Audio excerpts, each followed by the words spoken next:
Барлықтарыңызға қайырлы күн достар. Бүгін біз сіздермен сгущенка қосылған өте жұмсақ болып шығатын булочкалар дайындайтын боламыз.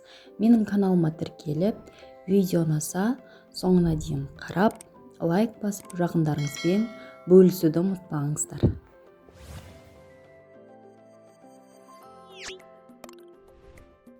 Ең алдымен 150 мл жылы сүтімізді құямыз. Одан кейін 70 грамм ерітілген сары майымызды құямыз. Тоз бұрышымызды саламыз. Бір жұмыртқа қосамыз. Барлығын жақсылап араластырамыз.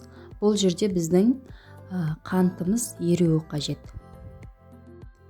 Одан кейін бір ас қасық ашытқымызды қосып, тағы да жақсылап араластырып, бетін жауып, жылы жерге 5-10 минутқа қалдырамыз.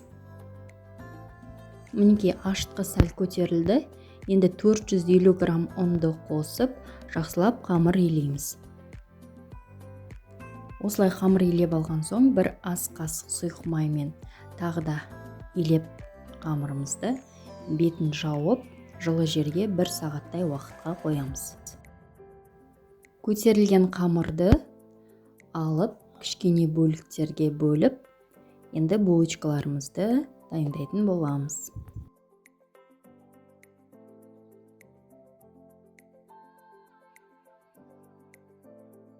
Енді әрбір кішкене бөлікті оқтаумен сопақша етіп жаямыз.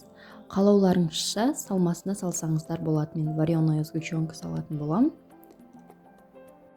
Ары қарай дәл видеода көрсетілгендей етіп жасаймыз.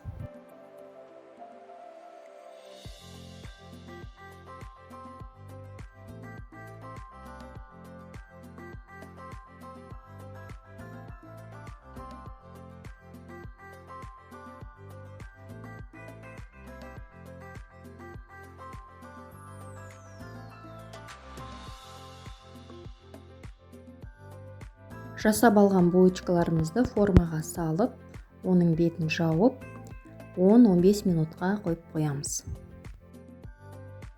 Булочкаларымыз көтерілген соң, бетіне бір жұмыртқаның сарысын алып, оған кішкене сүт араластырып, булочкалардың бетіне жағып шығамыз.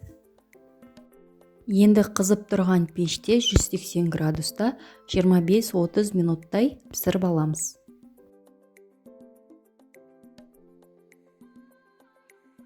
Мінекей біздің өте жұмсақ булочкаларымыз дайын, өте дәмді болып шығады. Міндетті түрде дайындап көріңіздер. Видео түсінікті болды деген ойдамын. Түсінбеген сұрақтарыңыз болса, комментарийге қалдырсаңыздар болады. Кәделеріңізге жарасын.